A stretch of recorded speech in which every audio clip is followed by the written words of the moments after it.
26 candidates are vying for 5 available at-large seats in the next term of Thunder Bay City Council. One of those hopefuls is Mark Bentz. Mark, why'd you decide to run?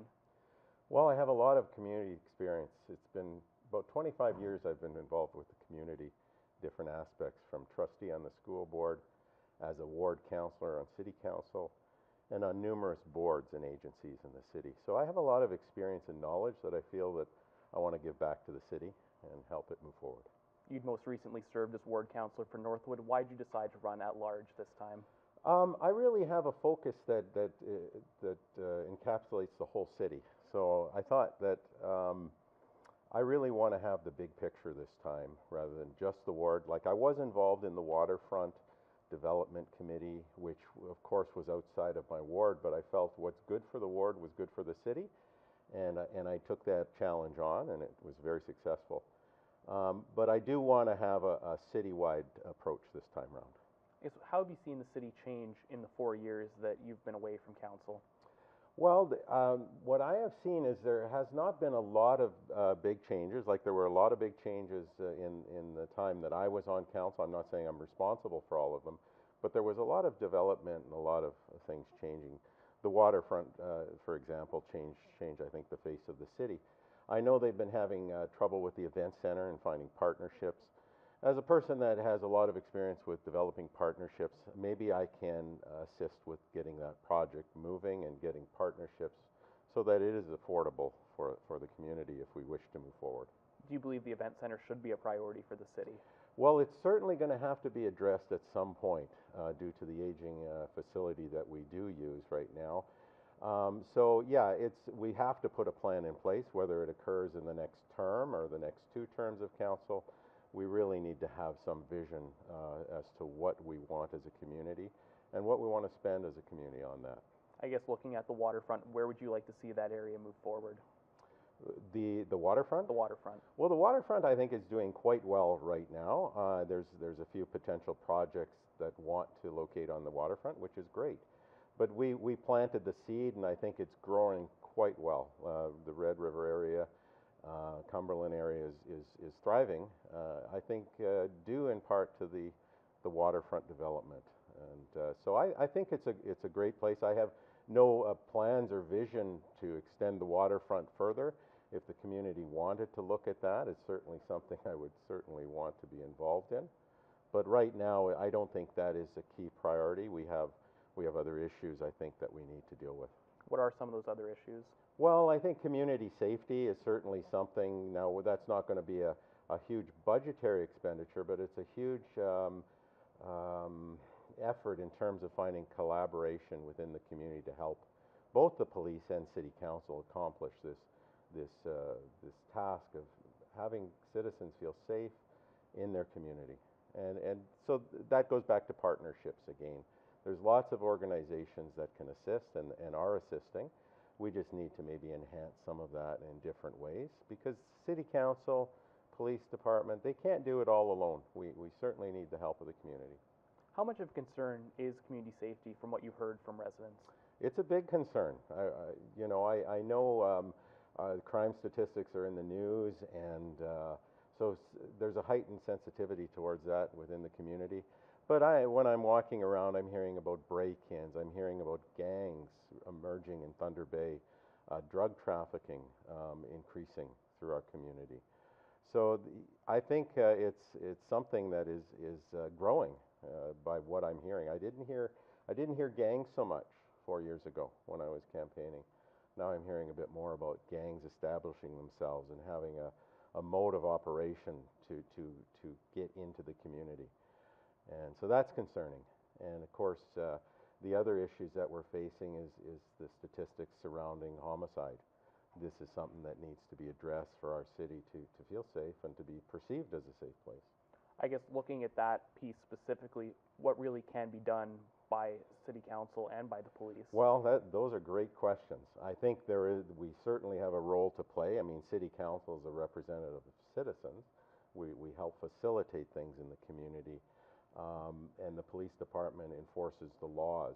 But these two groups, as I've said, cannot act in silos or in isolation of the community itself. So Getting the community involved in initiatives, getting their thoughts. I don't pretend to have all the answers, but I like to look for them and implement the good ones. So that's kind of the way I see City Council playing a role in this. I guess how much does that perception or reputation that Thunder Bay has as a dangerous city, how much does that hinder potential economic development opportunities? You'd be surprised, I think. I've heard stories of people not wanting to send their children or not wanting to visit because of those statistics. Yeah, I think they're very powerful statistics that are out there. If you're the murder capital of Canada, that is a designation you do not want, and you don't want anyone to be murdered in your city. If we have a high incidence of that, we definitely have something we need to address. It's a red flag that we have to pay close attention to. During your previous term on council, you served as the budget chair. I guess, what would you like to see the city's financial picture look like going forward? Well, my position is holding the line on taxes to inflationary metrics. I think that's a fair way, unless you're going to cut services. A budget or inflationary increases are kind of the norm. And I think the last term of council has been sticking around inflation. I know when I was there, towards the end, we were sticking towards inflationary targets. That's what I'd like to see carry on. As far as what that budget is used for, I mean, we need to look at the infrastructure, both physical and social. So physical is the roads and parks and all those things that make a community a nice place to be. The social infrastructure is the services that are provided to citizens, particularly those in need. And that makes for a healthy city, that makes for a city that thrives, and you need both. How involved should the city be in funding some of that social infrastructure, considering a lot of that is typically supposed to be a provincial responsibility? You're right, but over the years and perhaps a decade or two, it's been downloading to the municipalities, which presents huge budgetary challenges for us. So we are mandated to do some of that, and we do. But how much should the city put? I think the city needs to be involved, whether it's by partnership with existing organizations. Then you get a better bang for the buck. You know, if we're contributing and an organization is partnering with us to provide certain things, those are the types of things I'm interested in, because partnerships, collaboration, I know from the waterfront it did wonders. We brought in over $100 million in private, federal, and provincial investment into our community. So it was a big deal. So I'm very much on partnerships. I think it's good for our economy, it's good for our city, it's good for our citizens. You mentioned some of the issues that you've heard. What do you think the priority should be for the next term of council? What do you think should be at the top of the to-do list? Well, the top of the to-do list is to make policy and policy decisions that are in the best long-term economic interests of our city. That's really what we do. And those involve the physical and social infrastructure.